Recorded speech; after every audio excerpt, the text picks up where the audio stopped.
Every parent's worst nightmare is watching their child slip away while you're powerless to help. In the brutal winter of 1882, young widow Rosalie Trent was living that nightmare in the Colorado mountains, her boy dying in her arms from the cold. When mountain man Elias Boone found them in the snow, she made him a desperate offer: "Save my only son, and I'll give you 5 more."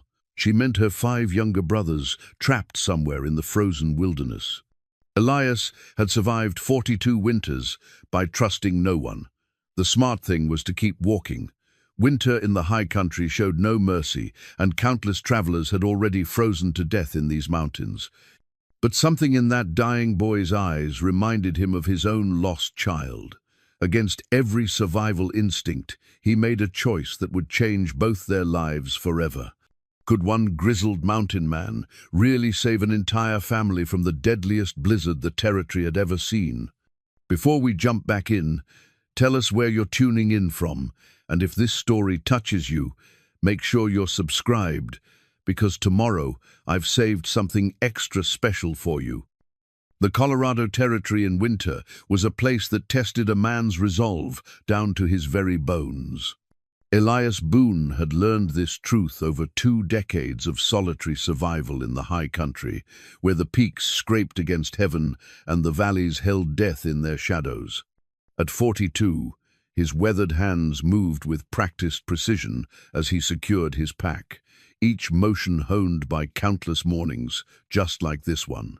His cabin, tucked into a granite shelf 8,000 feet above the world, had been home for more years than he cared to count. The rough-hewn logs bore the scars of weather and time, chinked tight against the wind that never seemed to rest. Inside, the space was Spartanly functional, a stone hearth that had warmed him through 17 winters, shelves lined with preserved meat and dried goods, and a single bunk where he'd learned to sleep light and wake ready. The hunting knife on his belt had been his father's, its bone handle worn smooth by 3 generations of Boone hands. It was more than a tool. It was a reminder of the old ways, when men carved their living from the wilderness and asked nothing from civilization except to be left alone. Elias had polished the blade that morning as he did every morning, watching the steel catch the pale dawn light filtering through his single window. He'd been heading down to Leadville for supplies when he heard a sound that didn't belong in the mountain quiet. A woman's voice, weak with exhaustion and sharp with desperation, cutting through the snow-muffled silence like a knife through cloth. In his younger days, Elias might have investigated out of simple curiosity. But 20 years of mountain living had taught him that other people's troubles had a way of becoming your own, and he'd seen enough of both to last several lifetimes. Still, something made him pause on the ridge above the narrow valley. Maybe it was the way the voice cracked on the word "please," or how it seemed to echo off the granite walls like a prayer gone unanswered. He pulled his woolen cap down against the wind and squinted through the falling snow, his breath forming crystals in the bitter air. What he saw below made his chest tighten with a familiar ache he'd spent years trying to bury. A woman, barely more than a girl really, knelt in the snow beside what looked like an overturned sledge. Her dark hair had escaped its pins and whipped around her face as she bent over a small form wrapped in blankets. Even from his elevated position, Elias could see the desperate way she rubbed the bundle, trying to coax warmth into whatever lay beneath those covers. "Help us," she called to the empty mountains, her voice breaking. "Someone help us, please." Elias knew he should keep walking. The smart play was to make Leadville before the next storm hit, stock up on winter supplies, and head back to his cabin to wait out the worst months in solitude and safety. He'd survived this long by making smart plays, by trusting his instincts and keeping his own counsel. But then the bundle moved, and he caught sight of a pale face framed by tangled brown hair. A boy, couldn't be more than 10 years old, his lips blue with cold and his eyes wide with the particular terror that comes when a child realizes the adults around him might not be able to fix everything. After all, those eyes. Christ Almighty, those eyes look just like. Elias forced the thought away, but his feet were already carrying him down the rocky slope before his mind could catch up with his body. Snow crunched under his boots as he half slid, half climbed toward the desperate tableau below. The woman looked up at his approach, and he could see the exact moment hope flickered to life in her gaze. "Please," she said, the word coming out as barely more than a whisper. "Please, he's so cold. I don't know what to do." Up close, she was younger than he'd first thought, maybe 25 at the outside, with the kind of bone-deep exhaustion that came from fighting a losing battle for too long. Her coat was well made but torn in several places, and her hands were raw from cold despite her gloves. Most telling of all, she had the hollow look around the eyes that Elias recognized from his own reflection. During the hardest times, the look of someone who'd lost more than they ever thought they could bear. "Ma'am," he said, dropping to one knee beside the boy. The child's breathing was shallow, his skin cold to the touch, but his pulse was steady under Elias's experienced fingers. "How long's he been like this?" "Since yesterday evening," she replied, her voice steadier now that someone was taking charge. "We were making camp when the storm hit harder than expected. Our fire got scattered, and by the time we could get it going again..." She trailed off, watching as Elias quickly assessed the situation. The boy was suffering from exposure, but he wasn't too far gone yet. Elias had seen worse cases pulled back from the edge, and this one was young and strong. What concerned him more was the woman's story.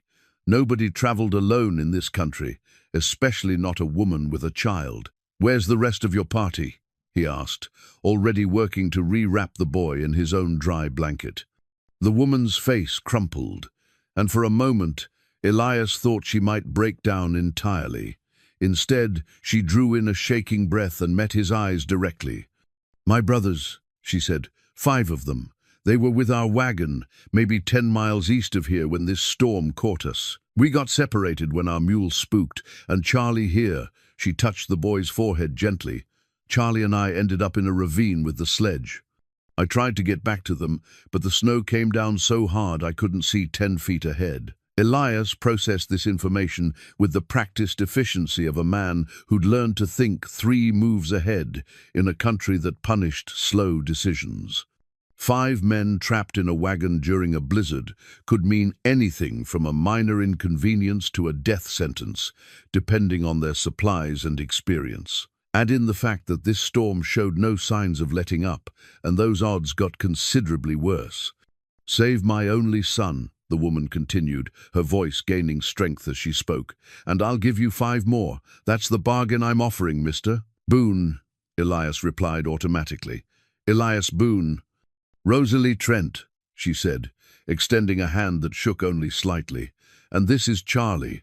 The boy's eyes fluttered open at the sound of his name, unfocused but aware.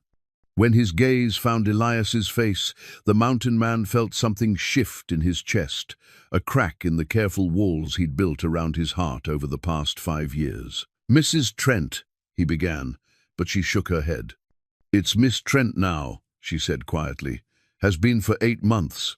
That explained the hollow look, Elias realized. Widow's grief, compounded by the responsibility of family and the harsh realities of frontier life. He'd seen it before, but rarely in someone so young. "Miss Trent," he corrected, "I need you to listen carefully. This boy needs warmth and shelter right away, and he needs it someplace where we can tend to him proper. My cabin's maybe 2 hours' walk from here, but that's if we move steady and the weather holds. And my brothers?" The question carried the weight of someone who already knew the answer might not be what she wanted to hear. Elias was quiet for a long moment, studying the darkening sky and the way the wind was picking up strength. Professional judgment warred with something deeper, something that had been awakened by the desperate trust in a dying boy's eyes. "That storm's going to get worse before it gets better," he said finally. "Could last another day, maybe 2. If your brothers are experienced and well supplied, they might weather it. If they're not..." He let the implication hang between them. Rosalie Trent straightened her shoulders in a way that reminded Elias of soldiers he'd known during the war, people who'd faced impossible odds and decided to stand firm anyway. "Then we save Charlie first," she said. "Get him warm and safe, and then we go after the others." It was the smart play, the logical sequence of actions that gave them the best chance of saving the most lives. But Elias also heard what she wasn't saying, that she was prepared to risk everything, including her own life, to bring her family home. He found himself nodding before he'd fully made the decision. "All right, Miss Trent," he said, lifting the boy with careful strength. "Let's get this young man somewhere warm, and then we'll see about those brothers of yours." As they began the careful trek toward his cabin, Elias tried to convince himself he was just doing what any decent man would do, but he knew better. Something in Charlie's fevered gaze had reached past all his careful defenses and touched a wound he'd thought had scarred over long ago. The wind picked up behind them, driving snow like buckshot against their backs, and Elias pulled his coat tighter around the boy in his arms. He'd survived 17 winters in these mountains by keeping to himself and trusting no one. But sometimes, he was learning, survival wasn't just about keeping yourself alive.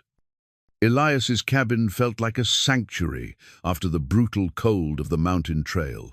The thick log walls held the warmth from the stone hearth, and within minutes of arriving, Charlie's color began to improve. Rosalie worked alongside Elias with quiet efficiency, following his terse instructions as they stripped the boy's wet clothes and wrapped him in dry wool blankets. "Hot broth first," Elias said, ladling venison stew from the pot that always simmered on his stove. "Small sips. His stomach won't handle much at first." As Charlie's breathing steadied and his eyes grew clearer, Rosalie finally allowed herself to sit back on her heels. For the first time since Elias had found them, she looked like she might believe her son would survive. "Thank you," she whispered, her voice thick with exhaustion and relief. Elias nodded curtly, uncomfortable with gratitude. He busied himself checking Charlie's fingers and toes for frostbite, relieved to find only minor damage. The boy would keep all his digits, though he'd be tender for a while. "Now," Elias said, settling into his single chair while Rosalie perched on the edge of his bunk. "Tell me about these brothers of yours." Rosalie reached into her coat pocket and withdrew something that made Elias's chest tighten. It was a photograph, the kind families paid good money for in town studios. The image was creased and worn from handling, showing 6 young people arranged in formal poses. 5 young men in their teens and 20s flanked a young woman holding a small boy. "This was taken in Kansas City before we started west," she said, her finger tracing the faces in the photograph. "That's Samuel, he's the oldest at 28. Then William, he's 26. Marcus is 23, and the twins, David and Daniel, just turned 21 last month." She paused, studying their faces with the intensity of someone trying to memorize features she feared she might never see again. "They're good men," she continued. "Samuel fought in the war, and William's got a head for business. Marcus can fix anything with wheels or gears, and the twins, well, they're strong as oxen and twice as stubborn." "Experience in the mountains?" Elias asked, though he suspected he already knew the answer. "Some. We hired a guide in Denver, but he took sick with pneumonia and couldn't make the trip. Samuel said we could manage on our own, that the trail was well marked, and we had good weather predicted." Her laugh held no humor. "Shows how much we knew about mountain weather." Elias studied the photograph more carefully. The young men looked healthy and capable, but there was something in their poses that spoke of city life, of men more comfortable with books and ledgers than axes and hunting rifles. The kind of men who might look at a map and think they understood the territory it represented. "What brought you west?" he asked. "A mining claim near Leadville. Our father left it to us when he died last year. Samuel figured with silver prices what they are, we could make enough to buy proper land back in Missouri, maybe start fresh somewhere." She folded the photograph carefully and tucked it away. "I just wanted to keep the family together after losing James, my husband, and then Papa so soon after."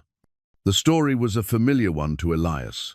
The mountains were littered with the bones of men who'd come west, chasing silver dreams, and found only hard lessons in humility. But this was a family, not just another group of fortune hunters, and that made their situation both more desperate and more compelling. "The wagon," Elias said. "What kind of supplies were they carrying?" "Enough food for 2 weeks, or so," Samuel calculated. "Blankets, tools, some winter clothes, a good rifle and ammunition." She paused, "But that was before the storm hit. We've been out here 3 days already." Elias did the mathematics in his head. If they'd been careful with their supplies, and if the wagon had stayed intact, 5 men might stretch their food for another week, maybe 10 days, if they were willing to go hungry. But exposure was the bigger concern. Even with blankets and winter clothes, 3 nights in sub-freezing temperatures would test anyone's endurance. "The storm's supposed to break tomorrow night," he said, though he wasn't entirely sure he believed the signs he'd been reading in the sky. "Question is whether we wait for clear weather or risk traveling in what we've got." "We can't wait," Rosalie said immediately. "If they're hurt, if they're—" She stopped herself, but Elias could hear the fear she wasn't voicing. He walked to his single window and peered out at the swirling snow. The wind had picked up since they'd arrived, and the temperature was still dropping. Travel in these conditions would be dangerous, even for someone with his experience. For a woman and a recovering boy, it could be suicidal. But he'd also seen what 3 days of exposure could do to men who weren't prepared for it. "If we go," he said slowly, "we go my way. No arguments, no second-guessing. In country like this, hesitation gets people killed." "Agreed," Rosalie said without hesitation. "The boy stays here. He's not strong enough for what we're facing out there, and he'll slow us down when speed might mean the difference between finding your brothers alive or finding them too late." He expected an argument, but Rosalie just nodded. "Charlie's a sensible boy. He'll understand." As if summoned by his name, Charlie stirred from his half-doze by the fire. His color was much better now, and his eyes had lost their glassy fever look. "Ma," he said, his voice still weak but clear. "Right here, sweetheart." Rosalie moved to kneel beside him, smoothing his hair back from his forehead. "How are you feeling?" "Better, warmer." Charlie's gaze moved to Elias. "You're the mountain man Ma told the story about. The one who saved us." "Your Ma saved you," Elias corrected gruffly. "She's the one who kept you warm until help came. Are you going to help find Uncle Samuel and the others?" The simple question carried a weight that surprised Elias. There was trust in it, the kind of absolute faith that children placed in adults before the world taught them to be cautious. It reminded him painfully of another boy, another time when someone had looked at him with that same expectant confidence. "Yes," he heard himself say. "We're going to bring them home." Charlie smiled, the first genuine smile Elias had seen since finding them, and something inside the mountain man's chest cracked a little wider. Over the next 2 hours, as the storm continued to rage outside, Elias prepared for a journey he knew could very well kill them both. He packed his emergency gear, extra blankets, dried meat, ammunition, medical supplies, rope, and the tools that had kept him alive in situations where other men had perished. Rosalie proved more capable than he'd expected. She understood the need to travel light while still carrying essentials, and she didn't waste time with questions about gear she didn't recognize. When he handed her his spare coat, heavier and warmer than her own, she accepted it without false pride. "There's something else," she said as they made final preparations. "Something I didn't mention before." Elias paused in checking his rifle. "What?" "The reason we got separated from the wagon in the first place. It wasn't just the mule spoking." She met his eyes directly. "We saw riders. 3 of them, following our trail but keeping their distance. Samuel thought they might be bandits, waiting for the storm to provide cover. The information changed everything. Bandits in the high country during winter were either desperate or experienced enough to know these mountains offered the perfect place to hide bodies until spring. Either way, they were dangerous." "Why didn't you tell me this before?" Elias asked, though he kept his voice level. "Because I was afraid you might decide the risk was too great," Rosalie admitted. "And I can't lose them, Mr. Boone. They're all the family Charlie and I have left." Elias considered this new complication as he finished loading his pack. Bandits meant the possibility of violence, which meant he'd need to approach the situation as both a rescue and a potential tactical engagement. It also meant time was even more critical than he'd thought. "All right," he said finally, "but this changes how we do things. We go in careful, we watch for sign of trouble, and if things go bad, you do exactly what I tell you when I tell you to do it." "Understood, understood." As they prepared to leave the warmth and safety of his cabin, Elias found himself studying the photograph one more time. 5 young faces looked back at him, strangers who were about to become his responsibility. He'd spent the last 5 years avoiding exactly this kind of entanglement, but Charlie's trusting smile and Rosalie's quiet courage had somehow made the choice for him. He tucked the photograph into his coat pocket, next to his father's compass, and shouldered his pack. Outside, the storm showed no signs of letting up, and somewhere in that white wilderness, 5 men were fighting for their lives. "Ready?" he asked. Rosalie kissed Charlie's forehead and whispered something in his ear that made the boy nod solemnly. Then she stood and faced the door, her jaw set with determination. "Ready," she said. They stepped out into the howling wind and driving snow, leaving the warm cabin behind. Elias had made many difficult journeys in his 20 years in the mountains, but this one felt different. This time, he wasn't just fighting for his own survival. This time, he was fighting for a family. The storm hit them like a physical blow the moment they stepped outside. Wind-driven snow stung their faces and made visibility drop to mere yards, while the cold seemed to seep through even Elias's heavy coat.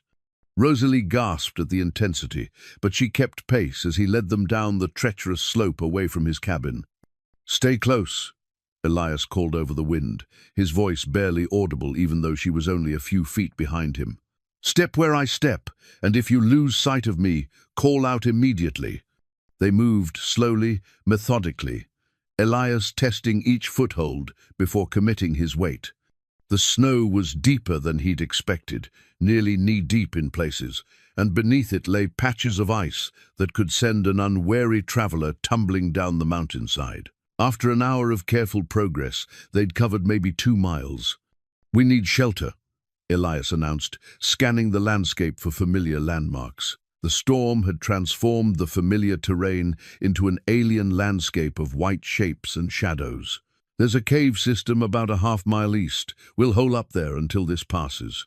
Finding the caves took another hour of searching, but eventually Elias spotted the dark opening in the rock face that marked their temporary salvation. The main chamber was large enough for both of them to stretch out, and more importantly, it was dry and protected from the wind.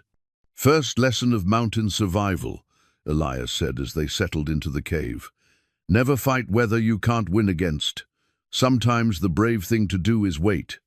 He built a small fire near the cave mouth, using deadwood he'd gathered along the way and tinder from his pack. The flames provided both warmth and light, pushing back the oppressive darkness of the storm outside. "Tell me about your husband," he said as they shared dried meat and hardtack from his supplies. "James, wasn't it?" Rosalie's face softened at the mention of her husband's name. James Trent. He was a school teacher back in Missouri, but he had dreams of something bigger. When Papa died and left us the mining claim, James saw it as our chance to build something lasting for Charlie and any other children we might have. She pulled out a wooden cross from beneath her coat, its surface worn smooth by handling. "He carved this for me before we left Missouri. Said it would keep me safe until we could start our new life." Her voice caught slightly. "Fever took him just outside of Denver, buried him in a little cemetery there, with strangers for neighbors." "I'm sorry," Elias said, and meant it. He'd buried his own share of loved ones, and he recognized the particular grief of losing someone just when the future had seemed brightest. He was a good man, gentle, patient with Charlie, even when the boy got into mischief. Rosalie traced the cross with her finger. I keep thinking he'd know what to do about Samuel and the others. He always seemed to have answers when I couldn't find them. You're doing fine, Elias said gruffly. Takes courage to ask for help when you need it, and more courage to trust a stranger with your family's lives. They sat in comfortable silence for a while, watching the fire dance against the cave walls. Outside, the storm continued to rage, but inside their small shelter there was warmth and something approaching peace. "What about you?" Rosalie asked eventually. "Ever been married?" The question hit Elias harder than he'd expected. For a moment, he considered deflecting or changing the subject, but something about the quiet intimacy of their shared refuge made honesty seem like the only reasonable response. "Once," he said, "long time ago, before I came to the mountains." "What happened?" Elias was quiet for so long that Rosalie thought he might not answer. When he finally spoke, his voice was carefully controlled. "Her name was Margaret. We had a son, Thomas. He'd be about Charlie's age now if—" He stopped, took a breath. "Scarlet fever took them both. Winter of '77. I came west afterward, figured I'd try my hand at prospecting. Never found much silver, but I found these mountains suited me well enough." "I'm sorry," Rosalie said softly. "That must have been terrible." "Man's got to keep moving," Elias replied. "Sitting still just gives the pain time to catch up." But even as he said it, he realized how much of his life he'd spent running from that pain, how many years he'd wasted hiding in these mountains rather than living in the world below. Looking at Rosalie's quiet strength, her determination to hold her family together despite her own losses, he felt something shift inside him, a recognition that perhaps survival wasn't just about staying alive, but about finding reasons to keep living. The storm began to ease as evening approached, the howling wind dropping to a steady moan and the driving snow gentling to fat, lazy flakes. Elias studied the sky through the cave opening, reading the signs he'd learned to interpret over 2 decades in the high country. "We'll be able to move again in a few hours," he announced. "Storm's breaking up faster than I thought it would." "That's good news for Samuel and the others," Rosalie said. "Maybe.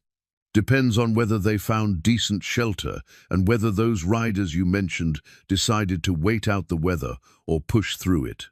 As they prepared to resume their journey, Elias found himself teaching Rosalie small survival techniques, how to recognize the signs of hypothermia, how to conserve body heat, how to read snow conditions to avoid hidden dangers. She absorbed the lessons quickly, asking intelligent questions and demonstrating a natural aptitude for the practical skills that kept people alive in the wilderness.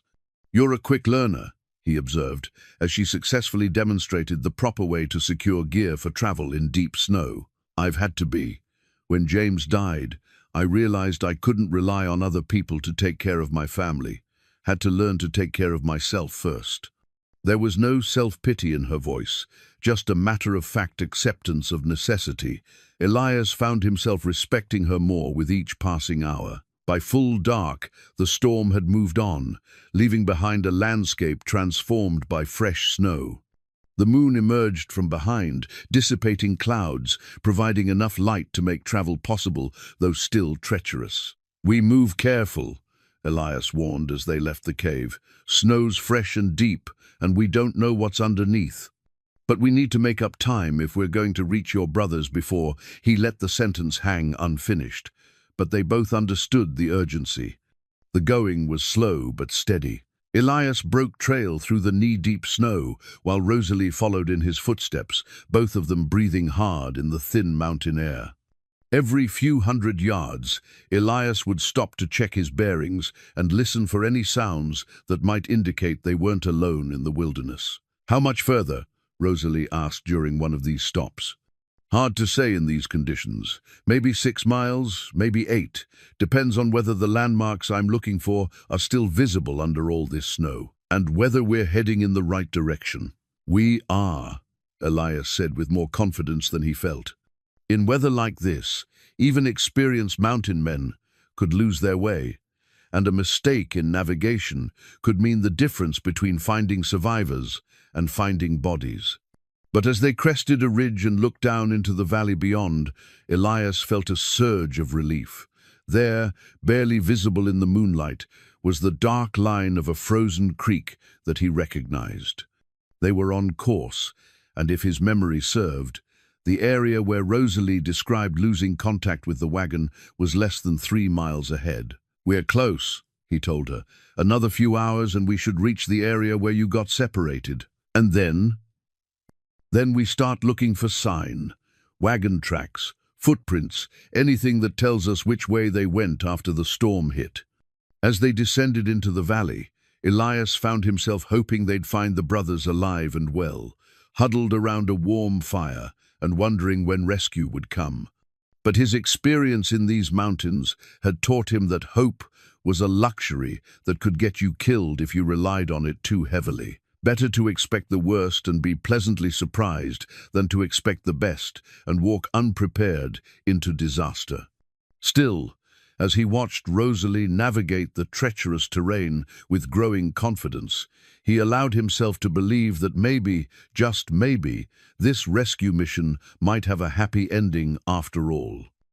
Dawn found them at the edge of a wide meadow, where the snow lay unbroken except for the dark line of a creek cutting through its center. Elias studied the terrain carefully, comparing what he saw with the mental map he'd been carrying since they started this journey. "This is where you got separated from the wagon?"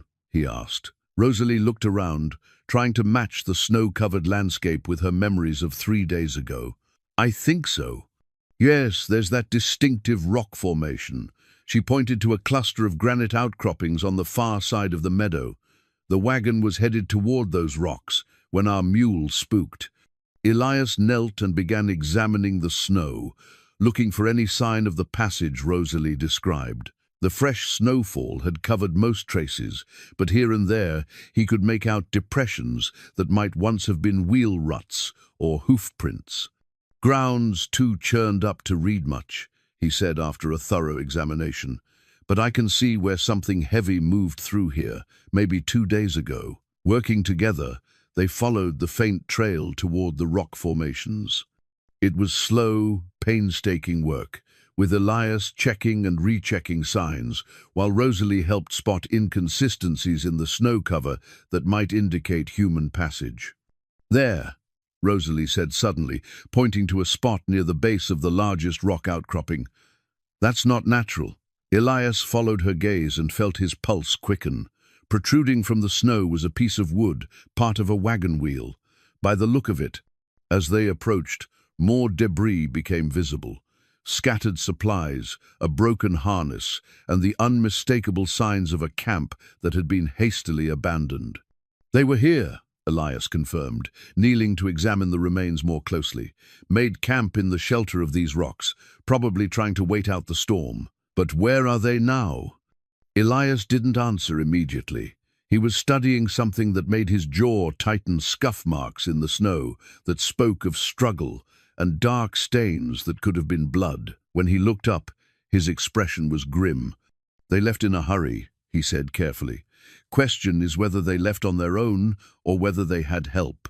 Over the next hour, they worked to construct a makeshift sled from the scattered wagon parts.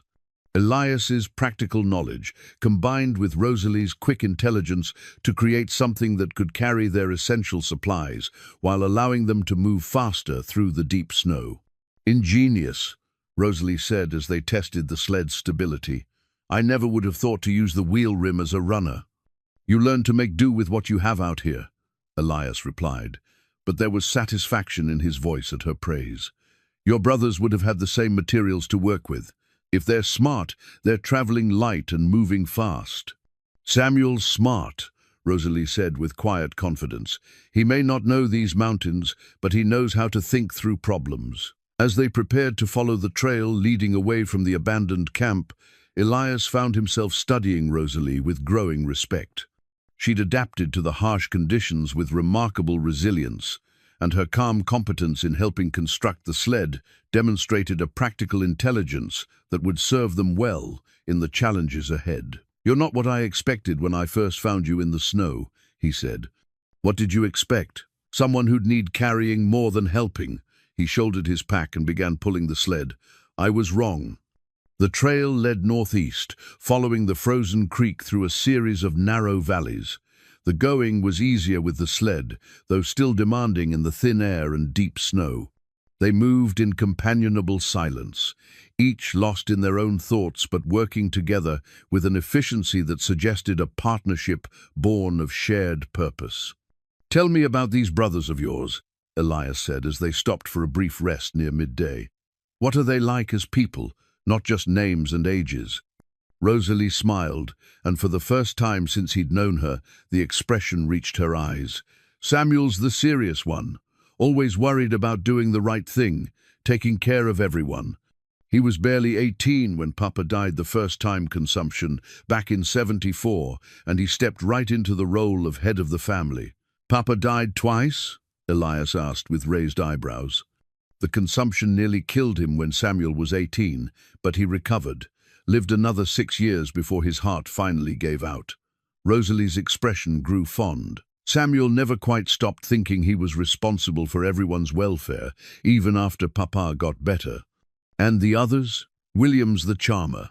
Could talk his way out of trouble with a preacher's wife and make her thank him for the privilege. He's the one who convinced the bank in Kansas City to extend our credit for the journey west. Useful skill," Elias observed.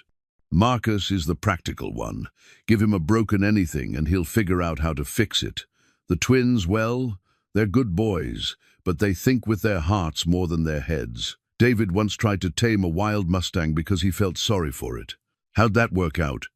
"Badly, but he kept trying for 3 weeks before Samuel finally made him stop." The picture Rosalie painted was of a close-knit family, bound together by love and mutual responsibility. Elias found himself hoping even more fervently that they'd find the brothers alive and well. As the afternoon wore on, the trail they were following became more difficult to read. Wind had scoured some sections bare, while depositing deep drifts in others, and the frozen creek provided a highway that left no tracks to follow.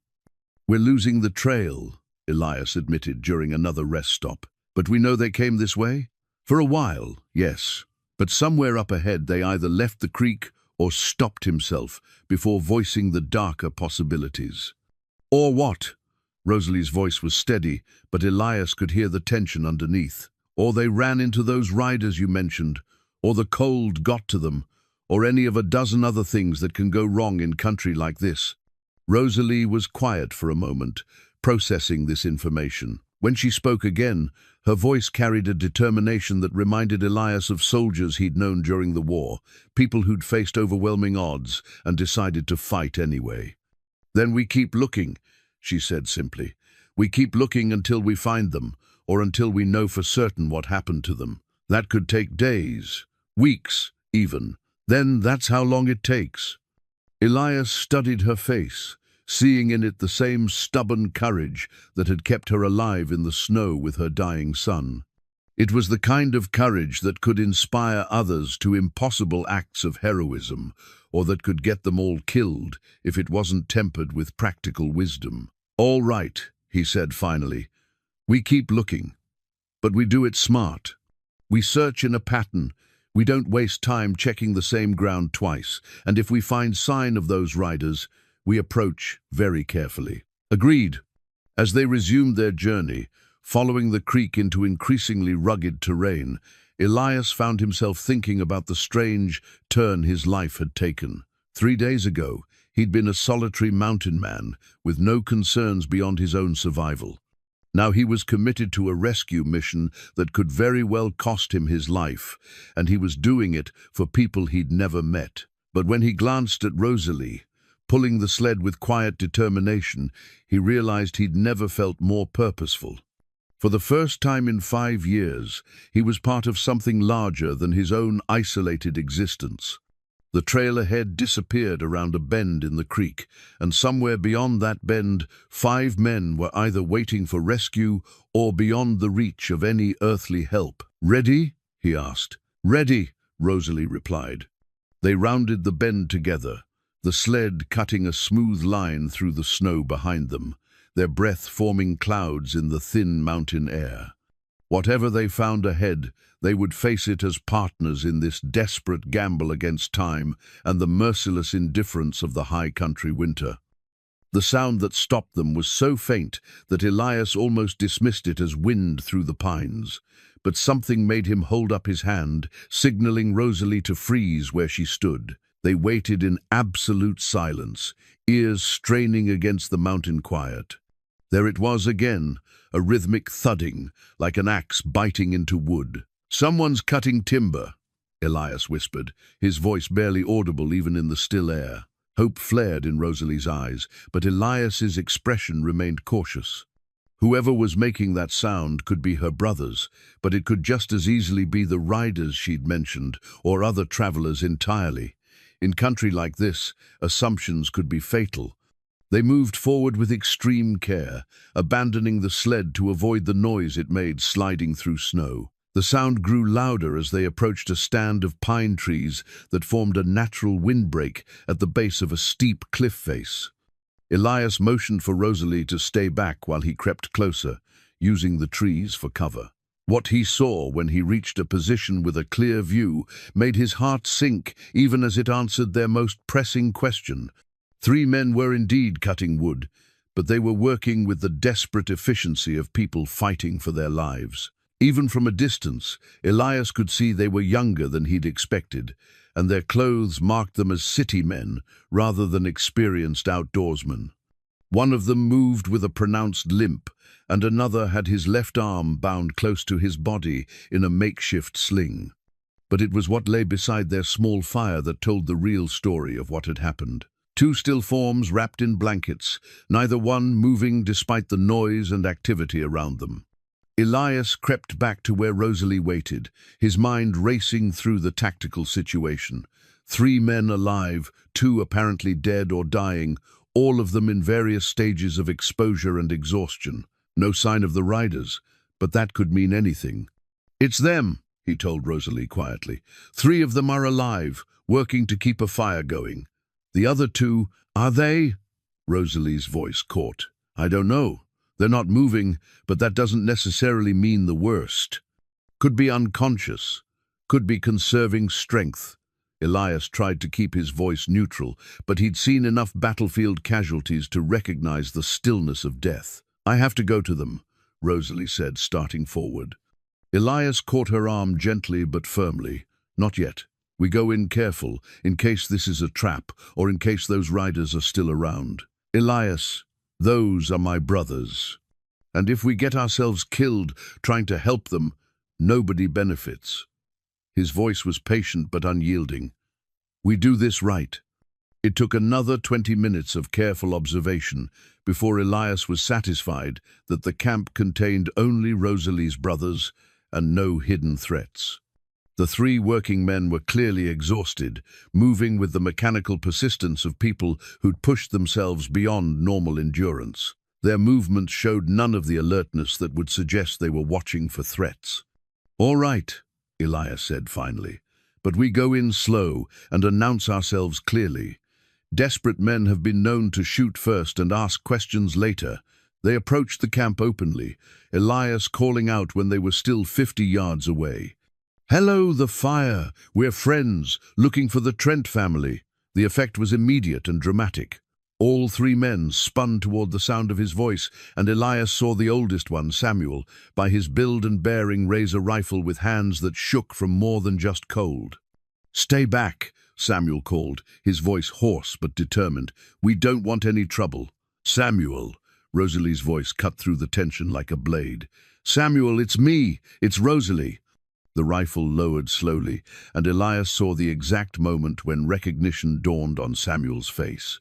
The young man's composure, held together by sheer will for what must have been days, finally cracked. "Rosalie?" The word came out as barely more than a whisper. "Oh God, Rosalie, is it really you?" The reunion was brief but intense. Rosalie ran the last 20 yards to embrace her eldest brother, both of them crying openly as relief and exhaustion overwhelmed their carefully maintained control. The other 2 brothers, William and Marcus, by their apparent ages crowded close, their faces showing the kind of desperate hope that comes after days of expecting the worst. But even in the midst of the emotional reunion, Elias's attention was focused on the two motionless forms by the fire.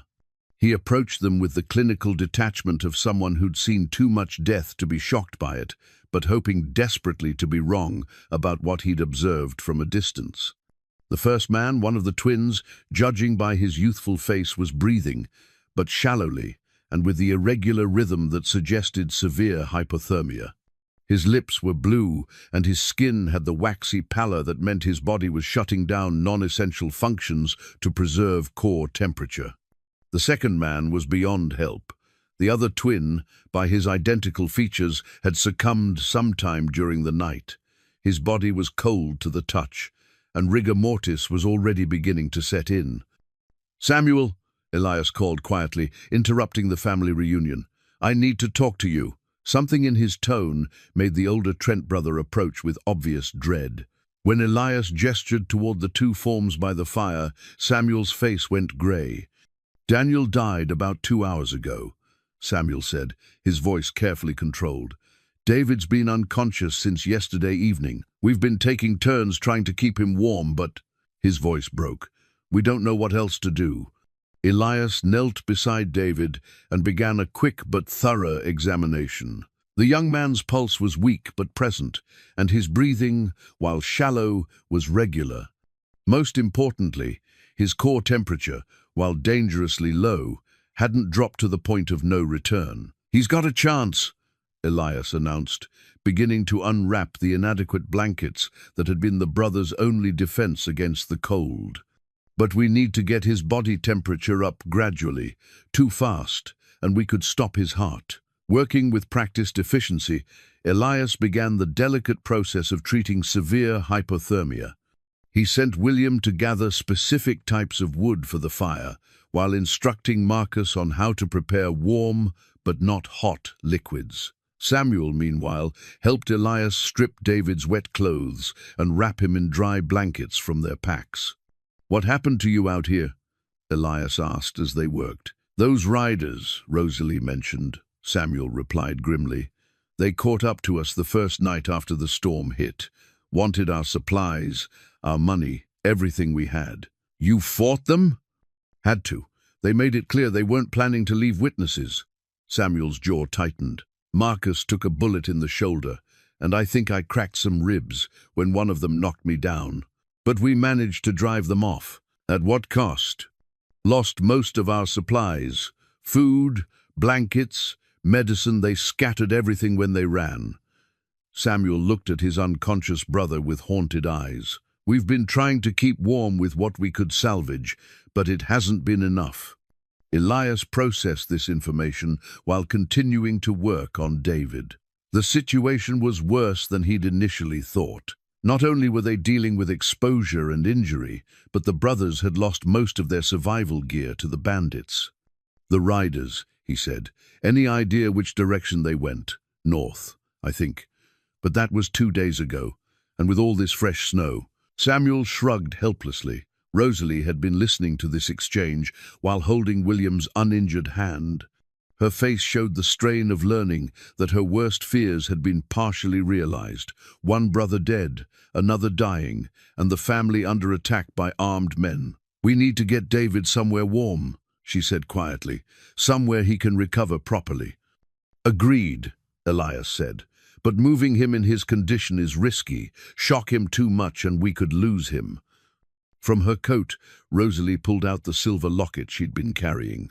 Inside was a small daguerreotype of a young man in a Union Army uniform, her late husband James. She held it for a moment, as if drawing strength from the image, then closed it with a decisive snap. "Then we don't move him," she said. "We make this place into somewhere he can heal." "Ma'am, with respect, this isn't exactly a medical facility," William said. Despite his exhaustion, he retained the charm Rosalie had described, though it was strained by the circumstances. "No, but it's shelter, and we have water from the creek, and Mr. Boone seems to know what he's doing."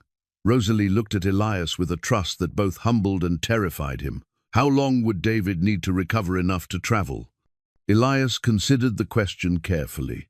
In his experience, severe hypothermia required at least several days of careful treatment, assuming the patient survived the first critical hours.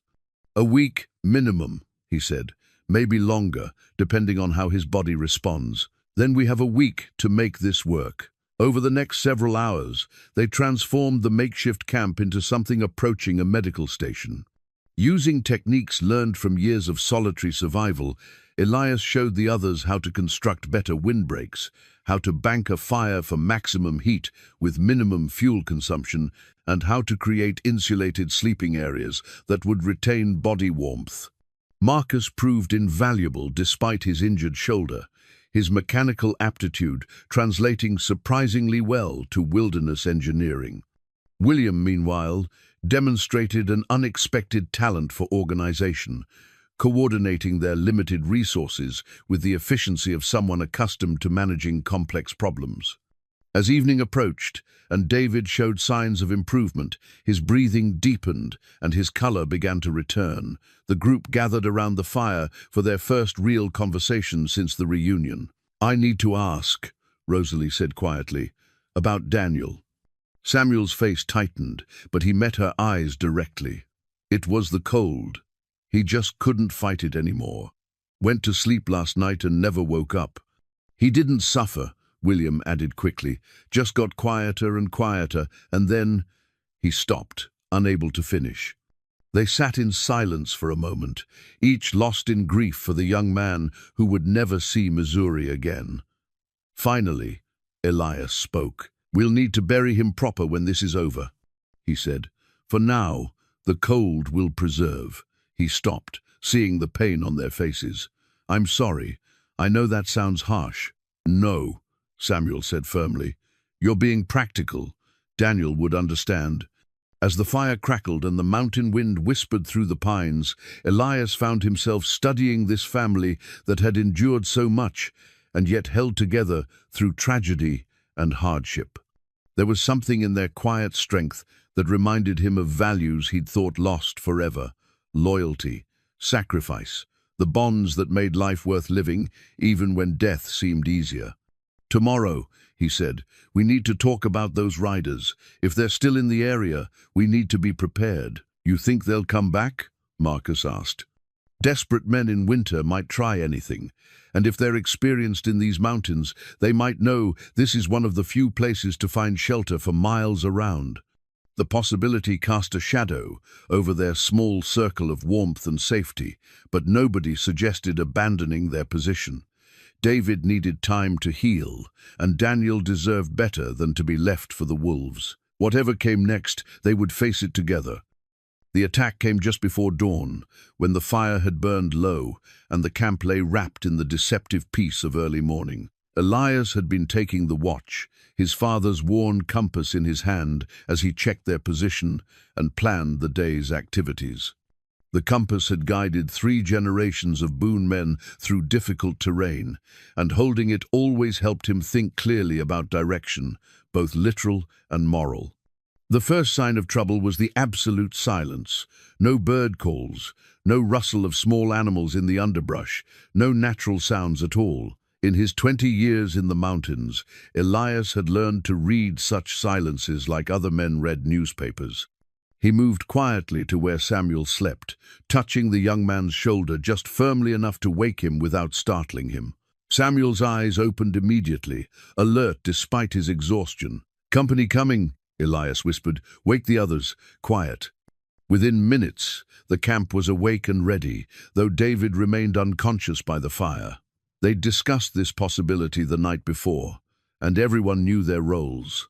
William and Marcus took positions behind the natural rock barricade they'd improved over the past day, while Samuel stayed with David to protect his unconscious brother.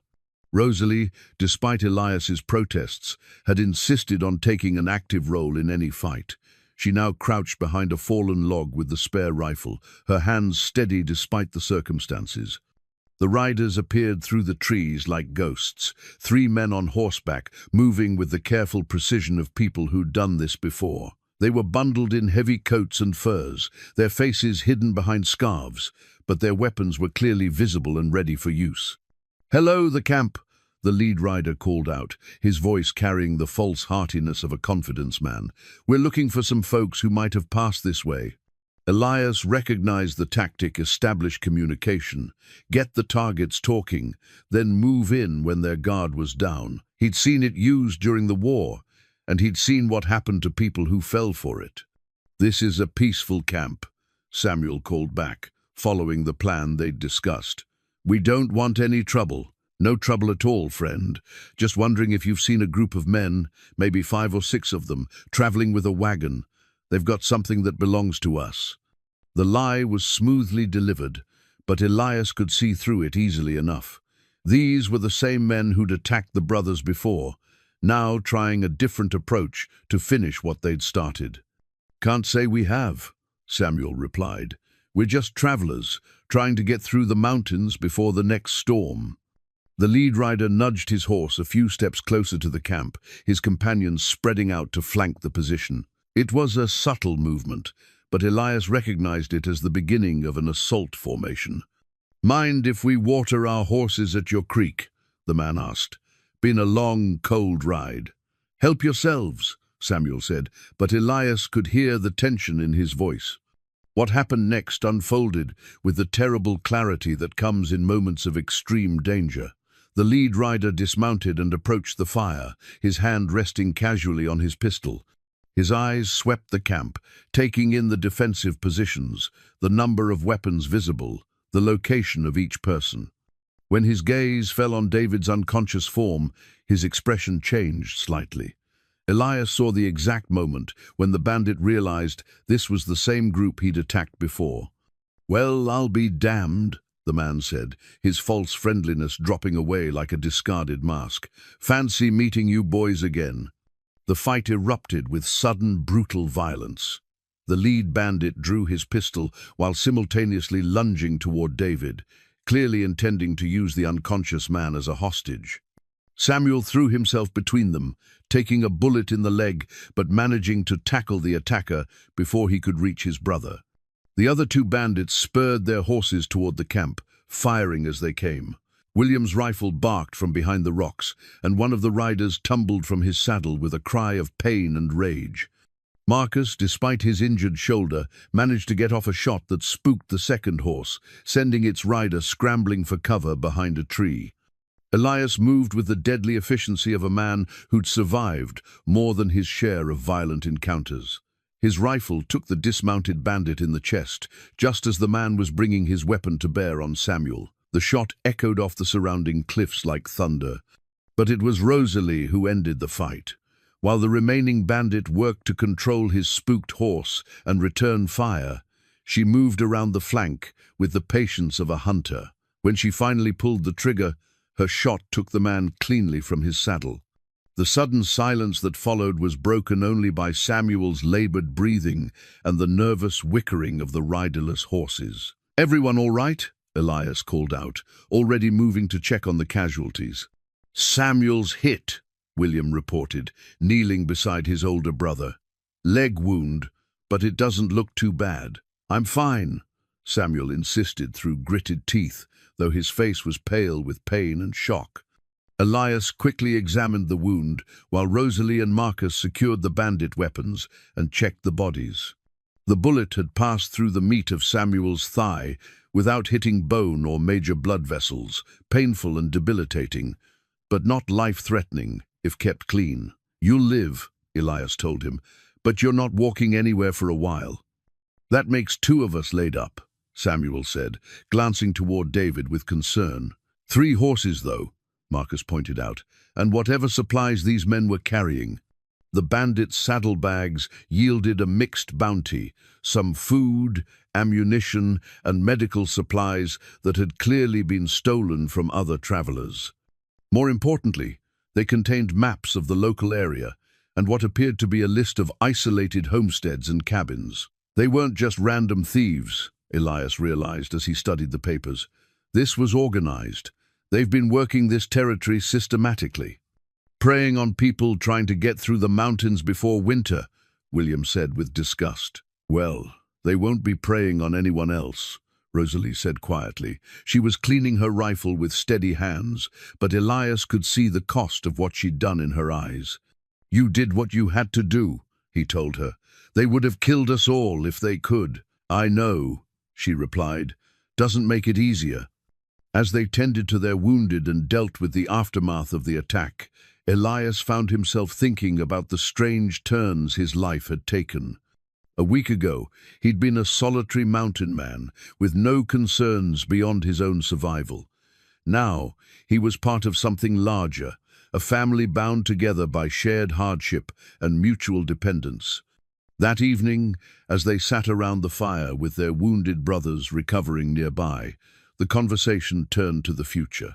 The horses change things, Samuel said. We can move faster now, get David to proper medical care. The question is where, Elias said. Leadville's the closest real town, but it's still 3 days' travel in good conditions. What about your cabin? Rosalie asked. It's closer, and it's warm and dry. Elias considered this suggestion.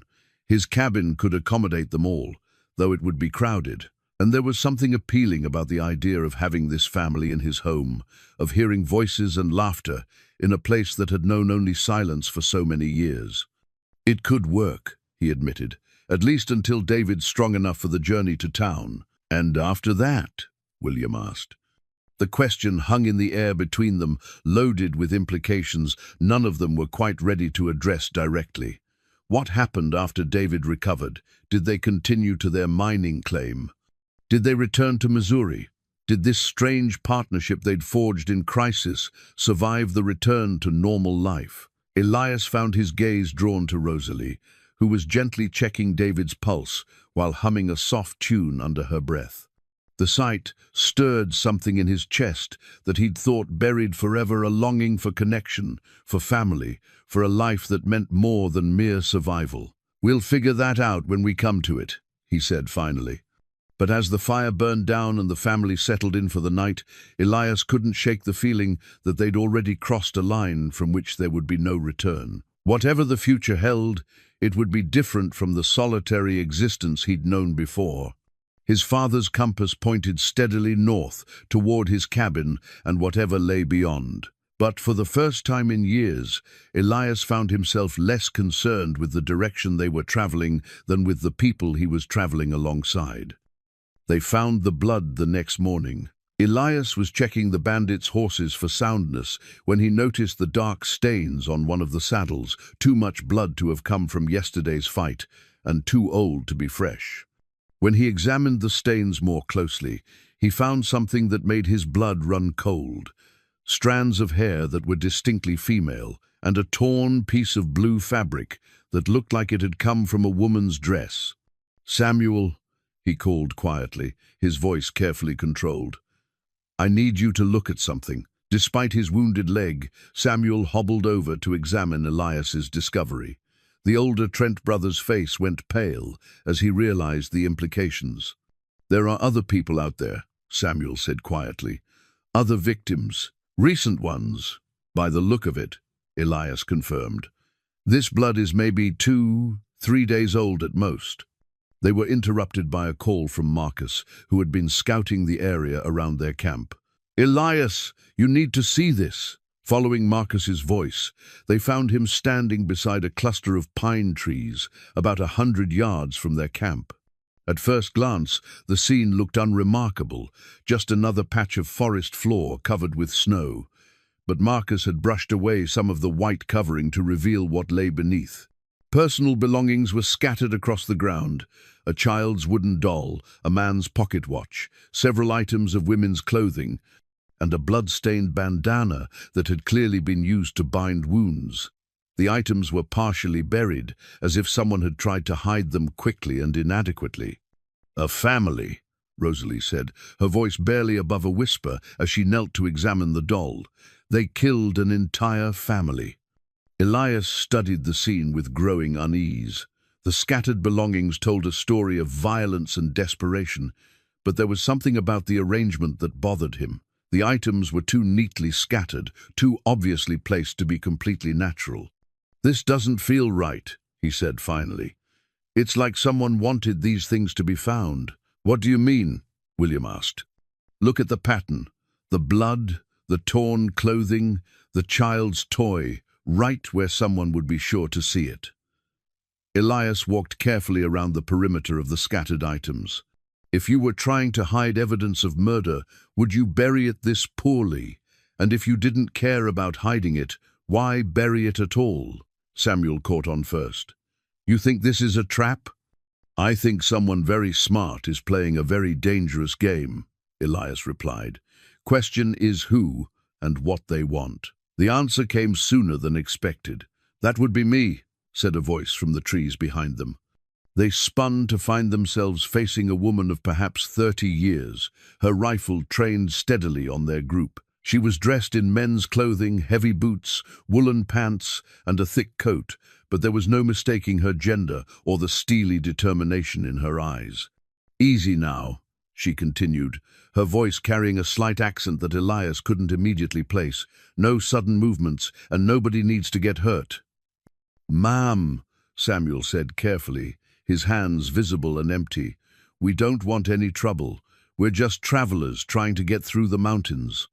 "I know who you are," the woman replied.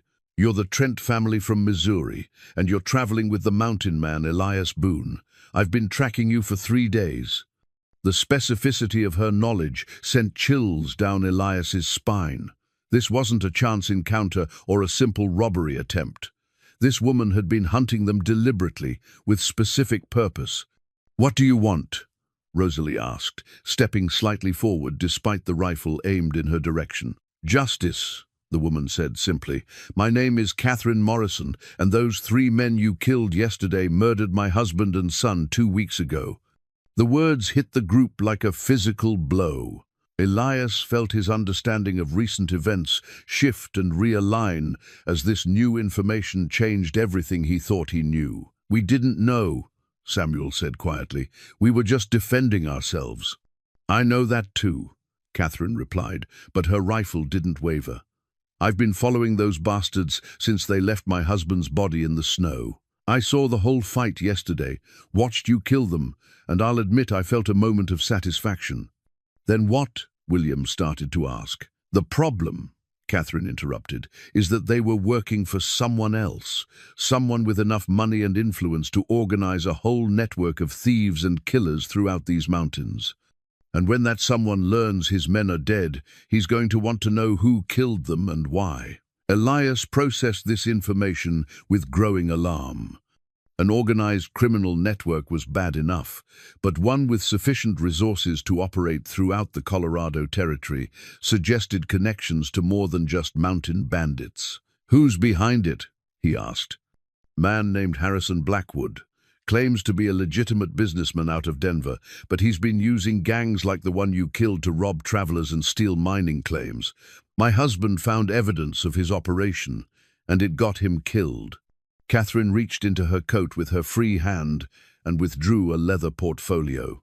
"This is what Thomas died for documents, proving Blackwood's connection to at least a dozen murders and twice as many thefts.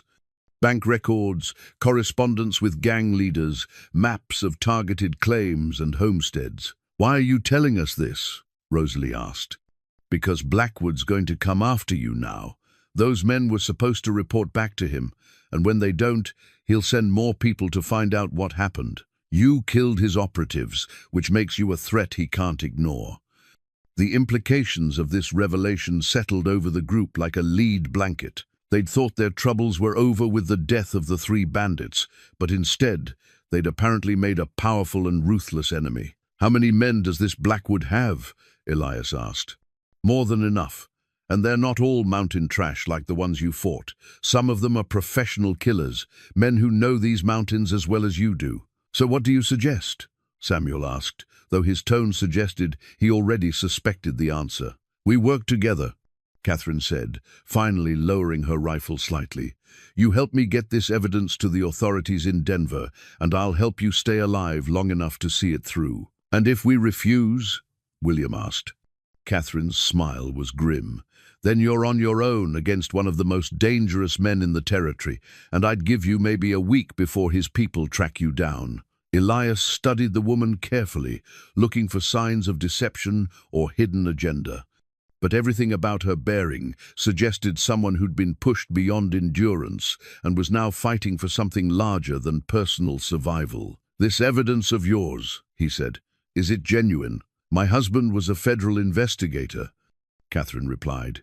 "He'd been building a case against Blackwood for months before they caught up to him. This portfolio represents 2 years of careful investigation." The pieces began falling into place in Elias's mind. A federal investigation explained the systematic nature of the evidence, and it also explained why Blackwood would be willing to commit murder to suppress it. "Federal investigators have resources," he said. "Why didn't your husband have protection?" "Because someone in the Denver office tipped Blackwood off. Thomas suspected there was a leak, but he didn't know who to trust." Catherine's voice hardened. "That's why we have to be very careful about who we approach with this information." The group exchanged glances, each weighing the impossible choice they'd been presented with. Continue their journey and hope Blackwood's people didn't find them, or commit to a fight against a criminal organization with resources and connections they could barely imagine. "What about David?" Rosalie asked, voicing the concern they were all thinking. "He's in no condition to travel fast or fight. Blackwood's men will kill him along with the rest of you if they find him," Catherine pointed out. "At least this way he has a chance." Elias found himself thinking about the choice that had started this whole adventure, his decision to help a desperate woman and her dying son. That choice had led them through escalating dangers to this moment, where they faced a threat that could destroy not just their lives, but the lives of countless other innocent people. "How long do we have?" he asked. "Maybe 3 days before Blackwood realizes his men aren't coming back. After that, he'll start sending people to investigate. 3 days to get David mobile, to plan their approach to Denver, and to somehow stay ahead of professional killers who knew the territory." It seemed impossible, but then again, so had rescuing 5 men from a blizzard. "All right," Elias said finally. "We're in, but we do this my way, and if I say we run, we run." Catherine nodded. "Agreed." As they walked back toward their camp to break the news to David and plan their next moves, Elias couldn't shake the feeling that they'd just committed themselves to something far more dangerous than anything they'd faced so far. But looking at Rosalie's determined expression and remembering the trust in Charlie's eyes back at his cabin, he realized he wouldn't have made any other choice.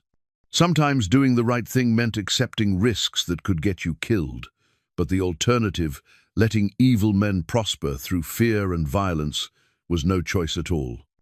The broken rifle stock lay beside the trail like an omen of violence to come. Elias picked up the splintered wood and examined it carefully, noting the fresh break and the blood stains that marked where someone had used it as a club. According to Catherine's timeline, they were less than 6 hours behind Blackwood's advance scouts. "They're moving faster than I expected," Catherine said grimly, studying the tracks in the snow. "These aren't the usual mountain trash. Look at the spacing, the discipline of their formation. These are men who know what they're doing." David had regained consciousness 2 days earlier, though he was still weak and needed help staying in the saddle. Samuel's leg wound was healing cleanly, but he couldn't put his full weight on it yet. The entire group was moving slower than Elias would have liked, and every delay increased the odds that Blackwood's men would catch them before they reached safety. "How many?" Elias asked, kneeling to examine the tracks more closely. 6, maybe 7, all mounted, all armed. Catherine's voice was tight with concern. "And they're not just tracking us, they're trying to get ahead of us, cut us off before we reach Denver." Rosalie dismounted to help David adjust his position on his horse, her movements betraying the strain of 3 days of constant vigilance and limited sleep. The entire group was exhausted, running on determination and the knowledge that stopping meant certain death. "There's a trading post about 10 miles ahead," Elias said, consulting his mental map of the territory. "Morrison's station. If we can reach it, we might be able to get fresh horses and maybe some help." "Morrison?" Catherine looked up sharply. That was my husband's name. Your husband's post? No, but it's named for his uncle, the man who runs it now, Jake Morrison. He's family. He might be willing to help, especially if he knows what happened to Thomas. It was the first piece of genuinely good news they'd had in days, but Elias knew better than to count on luck when professional killers were hunting them. Still, the possibility of allies and fresh horses could make the difference between reaching Denver alive and ending up as anonymous bodies in the Colorado snow. As they prepared to resume travel, William approached Elias with an expression of barely controlled fear. "I need to ask something," the young man said quietly. "If it comes to a fight, what are our chances?" Elias appreciated the directness of the question. "Honestly, not good. They're professionals, they know the terrain, and they outnumber us. Our only advantages are that we know they're coming, and we have Catherine's evidence to bargain with.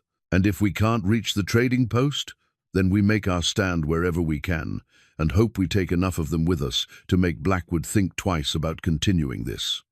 It wasn't much comfort, but William nodded as if he'd expected as much. There was something in the young man's bearing that reminded Elias of soldiers he'd known during the war, people who'd accepted the possibility of death and decided to face it with dignity. The next few hours passed in tense silence as they pushed their horses harder than was safe on the icy mountain trails. Every sound made them reach for weapons, every shadow could hide an enemy, and the constant strain was wearing on all of them. It was Marcus who spotted the smoke first, a thin column rising from the direction of Morrison's station. At this distance, it could mean anything, a warming fire, cooking, or the aftermath of violence. "Could be normal," Catherine said, but her voice carried little conviction. "Could be," Elias agreed, "but we go in careful either way." They approached the trading post from above, using the elevation to scout the situation before committing themselves. What they saw made Elias's heart sink. The main building was intact, but several outbuildings were smoking ruins, and there were too many horses in the corral for a normal day's business. "They got here first," Samuel said quietly. "Doesn't mean they got everyone," Catherine replied, but Elias could hear the fear in her voice. Moving with extreme caution, they worked their way closer to the trading post, using the surrounding forest for cover. As they drew near enough to hear voices, it became clear that Morrison's station had become a trap. "Told you, old man, we know they're coming this way. You can either help us catch them, or you can join your nephew in whatever hole they dumped him in." The voice carried the casual cruelty of someone accustomed to using violence as a tool of persuasion. Through the gaps in the building's log walls, Elias could see at least 5 men inside, all armed and positioned to control the main room. "Jake Morrison's still alive," Catherine whispered, relief evident in her voice. "For now," Elias replied grimly. "But they're using him as bait." The tactical situation was grim. The trading post was built like a fortress, with thick log walls and limited points of entry. Approaching it directly would be suicide, but leaving meant abandoning an innocent man to die and losing their best chance for fresh horses and supplies. "We could circle around, try to draw them out," William suggested. "They're too smart for that," Elias said. "They know we need what's in that post, and they know we won't abandon Morrison. They've got us in a classic squeeze play." "So what do we do?" Marcus asked. Elias studied the layout of the trading post, noting the positions of the buildings, the direction of the wind, and the various approaches that might offer concealment. An idea began forming in his mind, dangerous, requiring perfect timing, but possibly their only chance. "We give them what they want," he said finally. "What?" Rosalie looked at him in alarm. "They want us to come to the trading post, so we do, but not the way they expect." Over the next hour, as shadows lengthened and the temperature began to drop, Elias outlined his plan. It was complex and relied heavily on coordination and luck, but it offered their best chance of rescuing Morrison and getting out alive. Catherine would create a distraction on the north side of the post, making enough noise to draw attention without exposing herself to direct fire. Meanwhile, Samuel and William would position themselves to provide covering fire from the tree line on the east side. Marcus, despite his injured shoulder, would be responsible for the horses, keeping them ready for a quick escape. David, still weak but determined to contribute, would stay with Marcus as backup. That left Elias and Rosalie to attempt the actual rescue, approaching from the south through a drainage ditch that offered concealment almost to the building's back wall. "It's going to be tight," Elias warned, as they made final preparations. "One mistake, one piece of bad timing, and we're all dead." "Better than waiting for them to come hunting us," Rosalie replied. Her hands were steady as she checked her weapon, but Elias could see the cost of constant fear and violence in her eyes. "After this is over," he said quietly, "after we get Catherine's evidence to the authorities and Blackwood's finished, what then?" The question had been weighing on him for days, the growing certainty that whatever happened at Morrison Station would determine not just their immediate survival, but the entire future direction of their lives. "I don't know," Rosalie admitted. "A week ago, all I cared about was getting my brothers to that mining claim and starting over. Now," she gestured helplessly at the complexity their lives had become, "now we're part of something bigger," Elias finished. "Are you sorry? About helping us, I mean. About getting pulled into all this?" Elias considered the question seriously. A week ago, his biggest concern had been whether his winter wood supply would last until spring. Now he was planning an assault on armed killers in a desperate attempt to stop a criminal conspiracy that reached into the highest levels of territorial government. "No," he said finally. "I'm not sorry." The sun touched the western peaks as they moved into position for the assault. Somewhere in the trading post below, Jake Morrison was fighting for his life, and somewhere beyond the mountains, Harrison Blackwood was waiting to learn whether his problems had been eliminated. In a few minutes, they would have their answer. Elias checked his rifle one last time and looked at the faces of the people who had become his family over the past week, people he would kill for, die for, if necessary. Whatever happened in the next hour would determine whether that family survived to see another dawn. The broken rifle stock lay forgotten in the snow behind them, a reminder of violence past and a promise of violence to come.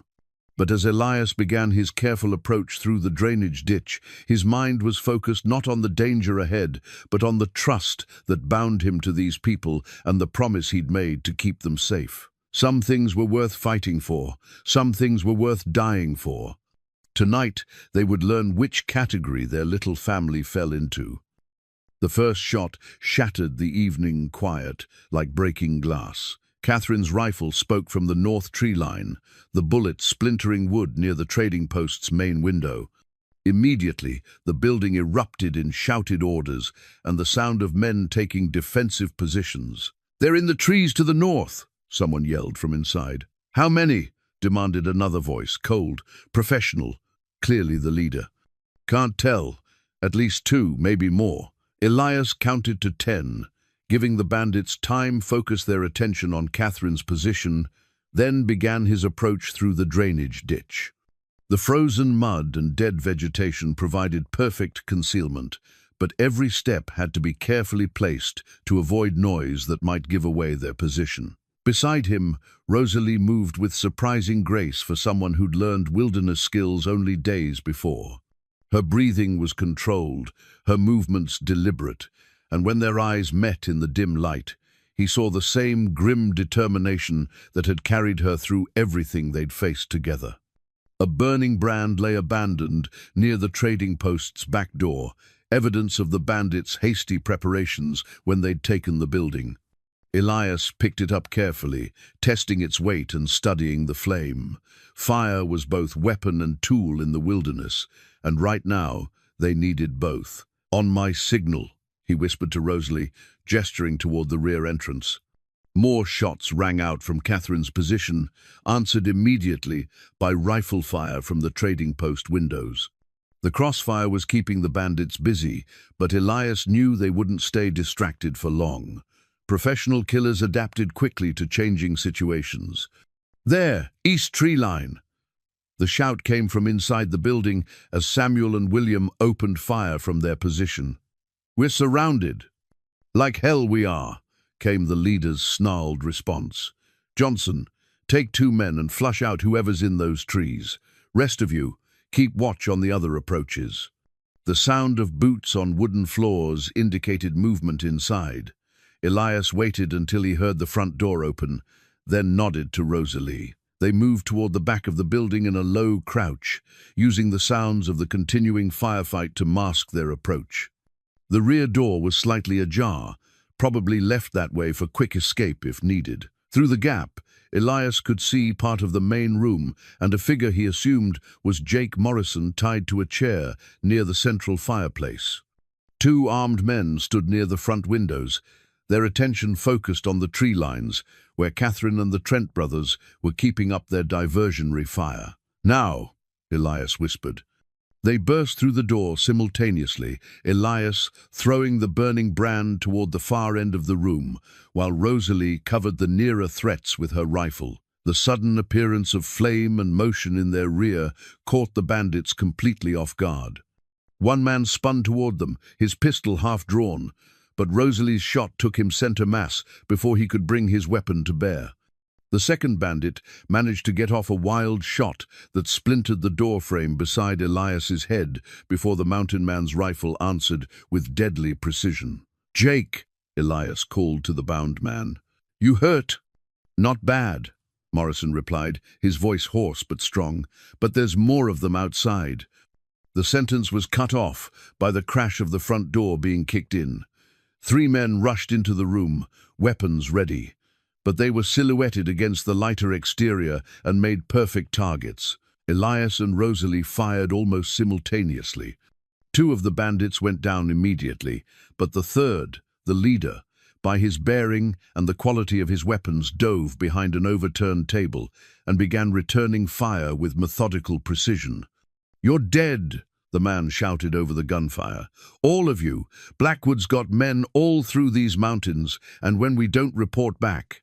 His threat was cut short by a rifle shot from the doorway. Catherine Morrison stood there, her weapon smoking, her face set in lines of grim satisfaction.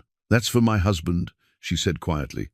The sudden silence that followed was broken only by the crackle of flames from where the burning brand had ignited some scattered papers. Elias quickly moved to check each of the fallen bandits while Rosalie cut Jake Morrison's bonds. 6 men down, Elias reported. "That match what you counted outside." "Should be all of them," Catherine confirmed. "But we need to move fast. If they were supposed to report back to Blackwood tonight—" "They were," Jake Morrison interrupted as he rubbed circulation back into his wrists. "Heard them talking about it. They've got a telegraph station set up about 20 miles north of here, hidden in an old mining camp. If they don't send word by midnight that you're all dead, Blackwood's going to know something went wrong." This news hit the group like a physical blow. They'd won this fight, but it was only the beginning of their troubles. By tomorrow, Blackwood would know his advance team was dead, and he'd send more men, probably a lot more men. "How long to reach Denver from here?" Elias asked. 2 days hard riding if the weather holds," Jake replied. "But Blackwood's got people watching all the main routes. You'll never make it through conventional travel." "Then we don't travel conventionally," Catherine said firmly. She pulled out her husband's portfolio of evidence. "There's a federal judge in Denver, Marcus Whitman. He's the only man in the territory I know for certain isn't on Blackwood's payroll.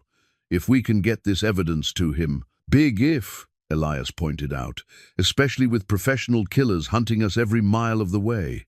Outside, the sounds of the firefight had died away completely. Samuel's voice called from the tree line. "Elias, everything all right in there?" "All clear," Elias called back. "Bring the others down." As the rest of their group made their way to the trading post, Elias found himself studying Jake Morrison more closely. The man was perhaps 50 years old, weathered by years of frontier life, but still strong and capable looking.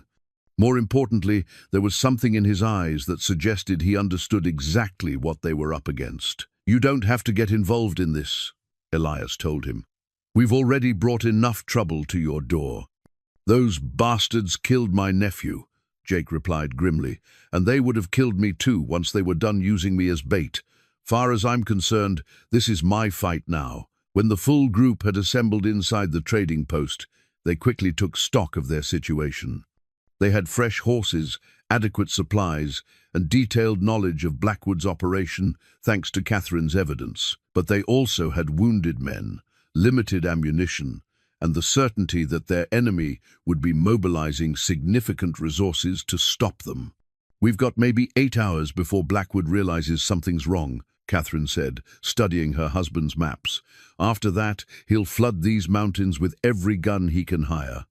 Then we use those 8 hours, Elias replied. Jake, what's the fastest route to Denver that avoids the main trails? There's an old Indian path through the high passes. Rough going, especially this time of year, but it would cut a day off the journey and keep you away from the roads. Blackwood's watching. As they planned their route and prepared for what would likely be the most dangerous part of their journey, Elias found his gaze drawn repeatedly to the faces around him. A week ago, these people had been strangers. Now they were family, bound together by shared danger and mutual trust. Tomorrow would bring new challenges, new dangers, and quite possibly death for some or all of them.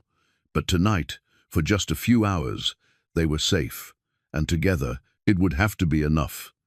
The child's wooden toy horse lay half buried in snow beside the trail, its painted surface worn smooth by small hands that would never hold it again.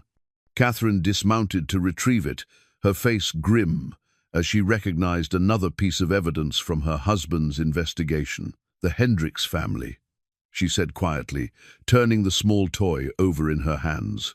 Thomas interviewed them just before he was killed. They were traveling to Denver to testify about a mining claim Blackwood had stolen from them. They didn't make it, Elias observed, studying the disturbed snow around where Catherine had found the horse. No, but their testimony is in Thomas's files, along with documentation of at least 6 other families who've disappeared trying to expose Blackwood's operation. The discovery cast a pall over their small group as they realized they were following a trail marked by the graves of innocent people. Every mile toward Denver was a mile deeper into territory where Blackwood's influence had already claimed dozens of lives.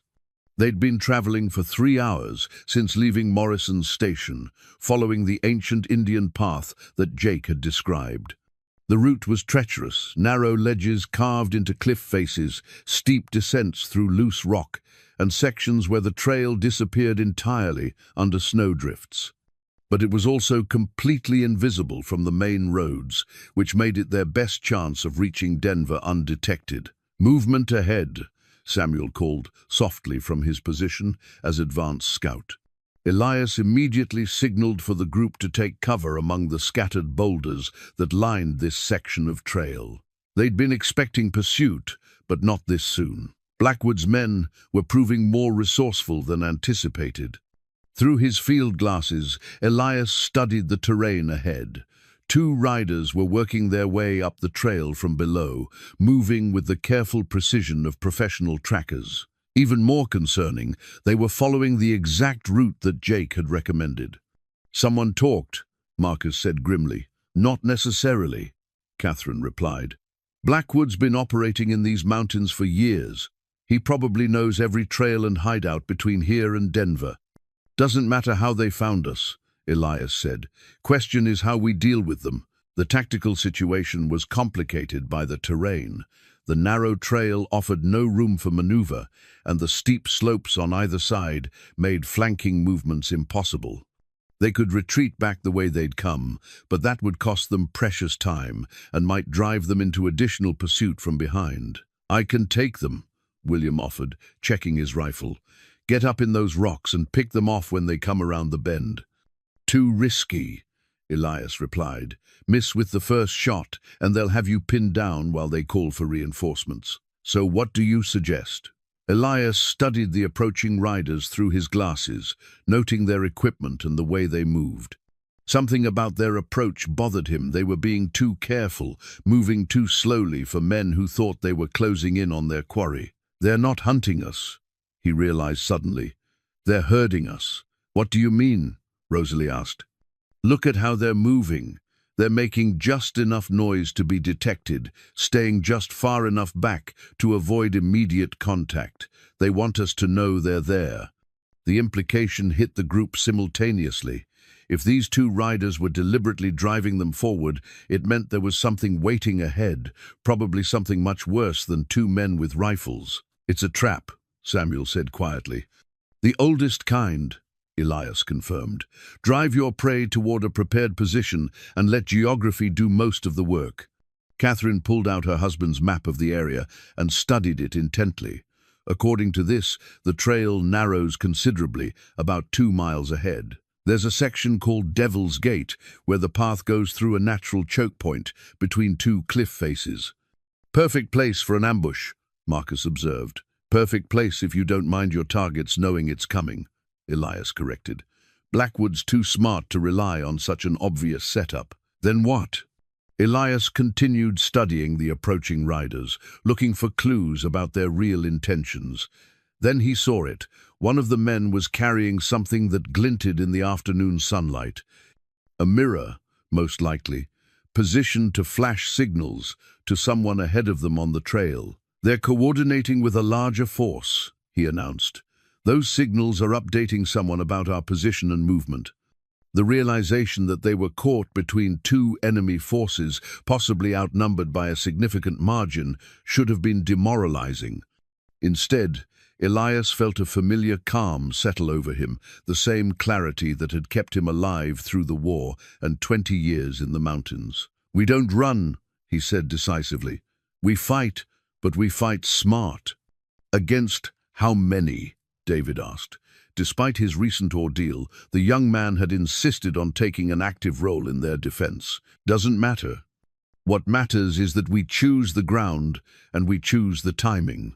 Elias shouldered his pack and began moving toward a cluster of large boulders that formed a natural fortress about 50 yards up the trail. "We make our stand here." Over the next 30 minutes, they transformed the boulder cluster into a defensive position that would have impressed a military engineer. Using techniques Elias had learned during the war, they created overlapping fields of fire, escape routes, and protected positions for their wounded. Catherine proved invaluable in this preparation, her husband's training having given her knowledge of small unit tactics that complemented Elias's experience. Together, they positioned the group to maximize their advantages while minimizing exposure to enemy fire. "Remember," Elias told them as they made final preparations, "we're not trying to win a war here. We just need to break their attack and create enough confusion to get away." "And if we can't get away?" William asked. "Then we make sure Catherine's evidence reaches Denver, even if we don't." The first sign of the approaching attack was the sudden silence from the trail below. The two riders who'd been following them had stopped their advance, which meant the main force was probably moving into position. "How many do you think?" Rosalie whispered from her position behind a granite outcropping. 6 to 8, Elias estimated. "Maybe more, but probably not many more. Blackwood's got to balance overwhelming force against the need to keep this operation quiet." The attack, when it came, was professionally executed and devastatingly effective. Men appeared simultaneously from 3 directions, the trail below, the ridgeline above, and what Elias had thought was an impassable section of cliff face to their left. But the defensive position held. The attackers found themselves caught in crossfire from defenders who knew exactly where they were going to appear and when. The advantage of surprise, so carefully planned by Blackwood's men, was turned against them in the space of a few deadly seconds. Elias's rifle accounted for 2 of the attackers before they could reach effective cover. Catherine, firing from a concealed position, eliminated another. The Trent brothers, working with the coordination that came from years of family cooperation, managed to pin down the remaining attackers and prevent them from organizing a coordinated assault. But the victory came at a cost. Marcus took a bullet in his good shoulder, effectively putting him out of the fight. Samuel's leg wound reopened under the stress of movement and combat, and their ammunition, already limited, was running dangerously low. "We can't stay here," Elias announced during a brief lull in the fighting. "They'll call for reinforcements, and we don't have the supplies for a siege." "The trail ahead?" Catherine asked. "Still our best option. We move fast, hope we can reach Denver before they can organize another intercept." As they prepared to abandon their defensive position and resume their desperate flight toward Denver, Elias found himself thinking about the wooden toy horse that had started this final phase of their journey. Somewhere ahead lay the territorial capital, federal authorities, and the possibility of justice for all the innocent people Blackwood had murdered. But between them and that goal lay unknown dangers and the certainty of more violence before this was over. The child who had owned that wooden horse would never see justice, but maybe, if they were very lucky and very brave, no other children would have to die for one man's greed. It wasn't much to hope for, but it was enough to keep fighting for. The wedding ring was carved from mountain granite, rough-hewn but beautiful in its simplicity. Elias had worked on it during the long winter evenings after they'd returned from Denver, using the same knife that had belonged to his father and grandfather before him. The stone came from the cliff face near his cabin, the place where he'd first decided to help a desperate woman and her dying son. That had been 8 months ago, though it felt like a lifetime. Federal Judge Marcus Whitman had needed only one look at Thomas Morrison's evidence to issue warrants for Harrison Blackwood and 17 of his associates. The arrests had taken place within days, rolling up a criminal network that had terrorized the Colorado Territory for 3 years. Blackwood himself was now serving a life sentence in the territorial prison, his vast stolen wealth confiscated and distributed to the families of his victims. The Hendricks family's wooden toy horse now sat on the mantelpiece in Elias's cabin, a reminder of the price of justice and the importance of standing up for those who couldn't protect themselves. "You're thinking too hard again," Rosalie said, settling beside him on the cabin's front porch. The early spring air was still crisp, but the snow had melted enough to reveal the green shoots of new grass. "Just remembering," Elias replied, slipping the granite ring into his vest pocket. "Seems like yesterday we were fighting for our lives in these mountains. Now look at us." "Now look at us," she agreed, her hand finding his with the easy familiarity of shared hardship and growing love. The changes in their lives had been profound. Samuel had decided to abandon the mining claim in favor of opening a freight business in Leadville, using his organizational skills and hard-won knowledge of mountain travel to help other families make the journey west safely. William had surprised everyone by accepting a position with the territorial government, his charm and intelligence making him valuable in negotiating with various Indian tribes. Marcus had married a schoolteacher from Denver and was raising David alongside his own children, having formally adopted his youngest brother after Samuel decided he was better suited to business than parenting. The family bonds, tested by fire and blood, had proven unbreakable.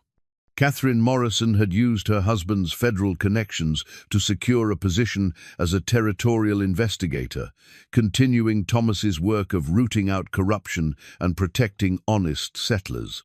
She visited the cabin regularly, having become something like a sister to Rosalie and a trusted friend to Elias. "Charlie's going to be disappointed if you don't ask soon," Rosalie said with gentle humor. "He's been practicing his speech about why he thinks you'd make a good father." Elias smiled at the thought. Charlie had recovered completely from his brush with hypothermia and had adapted to mountain life with the resilience of youth. The boy spent his days exploring the high country with Elias, learning the skills of survival and self-reliance, while somehow retaining the innocent joy that had first touched the mountain man's heart. "What about you?" Elias asked. "Any reservations about marrying a grizzled old mountain man?" "You're not that old," Rosalie replied, "and you're not that grizzled. Besides, I've seen what you're like when people you care about are in danger." A woman could do worse than to have a man like that protecting her family. Our family, Elias corrected. Our family, she agreed. As the sun set behind the western peaks, painting the sky in shades of gold and crimson, Elias reflected on the strange turns his life had taken. A year ago, he'd been a solitary man, convinced that his capacity for love and connection had died with his first family. Now, he was part of something larger and more complex than he'd ever imagined possible. The ring felt warm in his pocket as he stood and offered Rosalie his hand. "Walk with me?" he asked. They strolled through the meadow below the cabin, following the same creek where they'd first tracked her missing brothers all those months ago. The water ran clear and cold, fed by mountain snow and carrying the promise of spring renewal. "There's something I need to tell you," Elias said when they reached the spot where the creek formed a small waterfall, "about why I came to these mountains in the first place." "You told me about Margaret and Thomas," Rosalie said gently. "About the fever. That's part of it. But not all of it." Elias took a deep breath, preparing to share something he'd never told another living soul. "When they died, I blamed myself. Thought if I'd been a better husband, a better father, maybe God wouldn't have taken them from me." "Elias, let me finish," he said quietly. "I came up here to die, Rosalie. Not all at once, but slowly, over years of isolation and loneliness. I thought that was what I deserved. And now I know I was wrong. About God, about myself, about what I deserved." He pulled the granite ring from his pocket, holding it so it caught the last rays of sunlight. "I can't promise you an easy life. These mountains are beautiful, but they're hard, and there's always going to be some kind of danger or hardship." "I know," Rosalie said, her eyes bright with unshed tears. "I've seen what this country can do to people, but I've also seen what people can do when they stand together against it." "Rosalie Trent," Elias said, dropping to one knee beside the mountain stream, "will you marry me? Will you help me build something lasting and good in this wild place?" "Yes," she whispered, then louder. "Yes, Elias Boone, I'll marry you." The ring fit perfectly, as if it had been carved for her hand specifically, which, Elias reflected as he stood and kissed his bride-to-be, it had been. They were married 3 weeks later in a ceremony held in the meadow below the cabin. Judge Whitman performed the service, having made the journey from Denver specifically for the occasion. Samuel gave away the bride, while Charlie served as ring-bearer with the solemnity of someone who took his new family responsibilities very seriously. Catherine Morrison stood as matron of honor, resplendent in a dress that had been her grandmother's. William and Marcus served as groomsmen, their presence a testament to the bonds forged in crisis and strengthened through shared joy. The entire extended family was there, Jake Morrison from the trading post, several federal marshals who had become friends during the Blackwood investigation, and even some of the territorial officials who had worked with William in his new position. As Elias and Rosalie exchanged vows in the shadow of the peaks where they'd first found each other, the mountain man thought about all the people who hadn't lived to see this day. Daniel Trent, buried in the Denver cemetery beside other casualties of frontier life. Thomas Morrison, whose investigative work had made justice possible. The Hendricks family, and all the other innocent victims of Harrison Blackwood's greed. They were gone, but they weren't forgotten. Their sacrifice had meaning because it had led to this moment, this family, this promise of new life, growing from the ashes of tragedy. That evening, as the celebration continued around the cabin's great fire, Elias found a quiet moment to step outside and look up at the stars that shone with crystal clarity in the thin mountain air.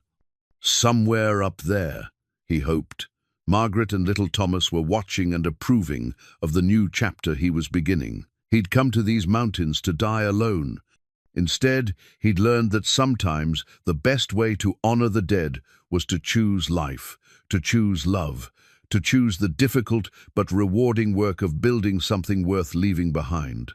The wooden toy horse caught the firelight from its place on the mantel, a reminder that some stories end in tragedy while others end in hope. This one, he decided, was definitely the latter. Behind him, Rosalie's laughter mixed with Charlie's excited chatter about their planned expansion of the cabin to accommodate their growing family. The sound was like music in the mountain silence, proof that even in the hardest places, with patience and courage and a little bit of luck, love could not only survive, but flourish. It was, Elias thought, as he rejoined his new family by the fire, more than enough for any man to hope for in this life.